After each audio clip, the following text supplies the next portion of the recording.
Hello students, आज हम देखेंगे मैक्सवेल्स की इक्वेशन और उसने कैसे इलेक्ट्रोमैग्नेटिक वेव्स को प्रिडिक्ट किया।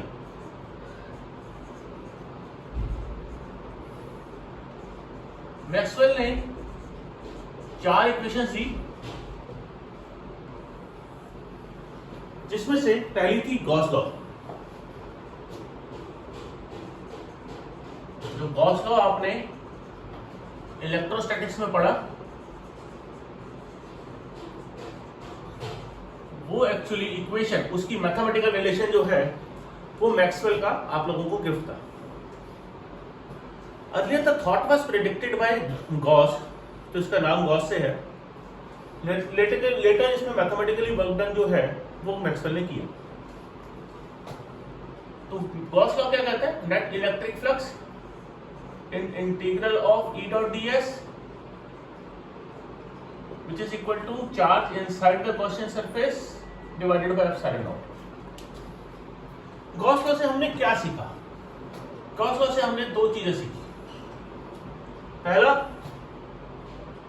कि जो चार्ज है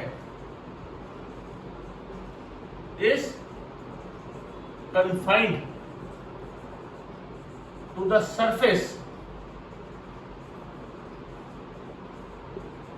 of an isolated conductor। Charge conductor के सरफेस पे रिसाइड करता है, पहली चीज। दूसरा, गॉस लॉ में कि जो इसकी डिपेंडेंसी है चार्ज की, मतलब जो आपकी फ्लक्स की डिपेंडेंसी है वो पोजीशन पे नहीं है। Flux does not changes with size of Gaussian surface। Gaussian surface आप बड़ा कर दो, छोटा कर दो, प्लस उतना ही रहता है। दूसरा, पहला तो गॉस लॉ हो गया। दूसरा गॉस लॉ मैग्नेटिज्म का था जो आपने पढ़ा, ये भी मैक्सवेल ने दिया था। इसमें क्या था कि जो मैग्नेटिक फ्लक्स है integral of B dot D S close surface में, ये 0 होगा। क्यों 0 होगा? क्योंकि मोनोपोल्स डू नॉट एग्जिस्ट।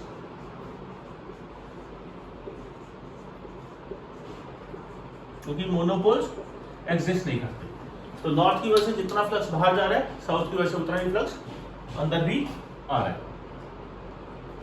तीसरा आपका पॉइंट है जो आपका आपने फैराडेज लॉ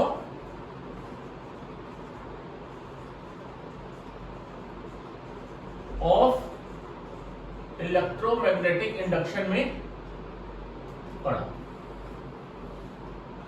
फैराडे लॉ क्या था? फैराडे लॉ कहते हैं जो इंड्यूस्ड ईएमएफ है which is equal to minus d phi by dt। Integral of E dot dl is equal to minus d by dt of phi। phi होता है integral of B dot ds। तो यहां पर आप एक चीज देख सकते हो, फ्लक्स कौन सी है? Time vary.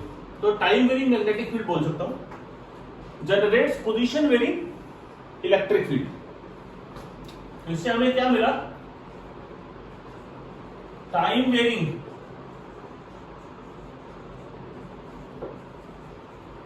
मैग्नेटिक फील्ड या magnetic flux generates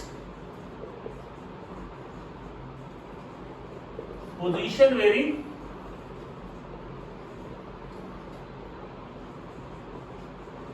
electric field.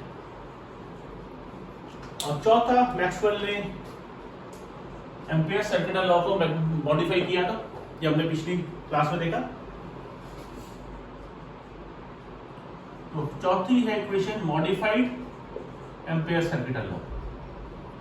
ये क्या था जी? एम्पियर सर्किटल लॉ क्या बोलता था? Integral of B dot d l is mu nought I I क्या था, current, plus I D is epsilon nought d phi e by d T.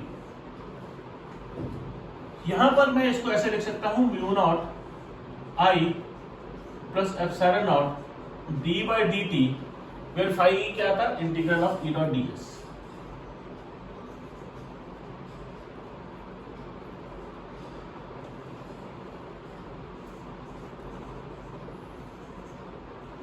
अब यहां पर electric field is changing with time, rate of change of electric flux, rate of change of electric field. तो time varying क्या है, electric field, और B dot D L means position varying magnetic field. इससे हमने क्या निकाला, हमें क्या मिलता है कि टाइम वेरिंग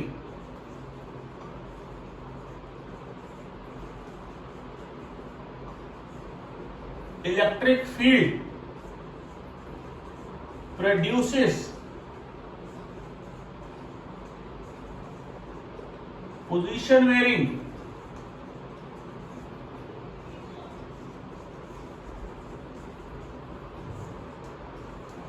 मैग्नेटिक फील्ड। अब एक के बदलने से दूसरा प्रोड्यूस होता है, कोई भी बदले। अब यहीं पर मैक्सवेल को थॉट आया इलेक्ट्रोमैग्नेटिक वेव्स की प्रोडक्शन का।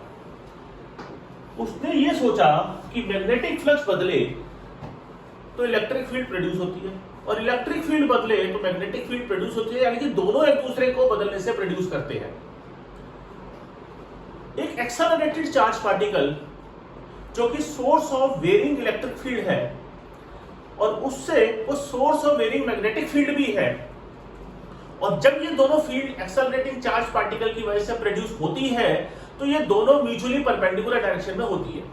ये हमने देखा, कहां देखा हमने, डिस्प्लेसमेंट करंट के केस में, कि कैपेसिटर के बीच में जहां पर मेरे पास वेरिएबल इलेक्ट्रिक फील्ड थी वहां वेरिएबल मैग्नेटिक फील्ड भी थी, और दोनों म्यूचुअली परपेंडिकुलर डायरेक्शंस में थी। इलेक्ट्रिक फील्ड प्लेट के एक प्लेट से दूसरी प्लेट की तरफ थी ऐसे, और मैग्नेटिक फील्ड इसके परपेंडिकुलर वाले प्लेट में थी। तो जब ये दोनों म्यूचुअली परपेंडिकुलर डायरेक्शन में ऑसिलेट करते हैं तो हमारे पास इलेक्ट्रोमैग्नेटिक वेव्स का जन्म होता है। तो प्रोडक्शन ऑफ इलेक्ट्रोमैग्नेटिक वेव्स कैसे हुई, कैसे सोचा इसने, क्योंकि जब दोनों एक दूसरे को प्रोड्यूस कर रहे हैं और म्यूचुअली परपेंडिकुलर डायरेक्शन में कर रहे हैं तो इलेक्ट्रोमैग्नेटिक वेव्स प्रोड्यूस हो रही है। ठीक है जी। अभी उसकी क्या इक्वेशन है, मैथमेटिकल रिलेशन इलेक्ट्रोमैग्नेटिक वेव्स का, हम नेक्स्ट वीडियो में देखेंगे। अभी आप अपनी स्क्रीन को फ्रीज करके इतना नोट करो।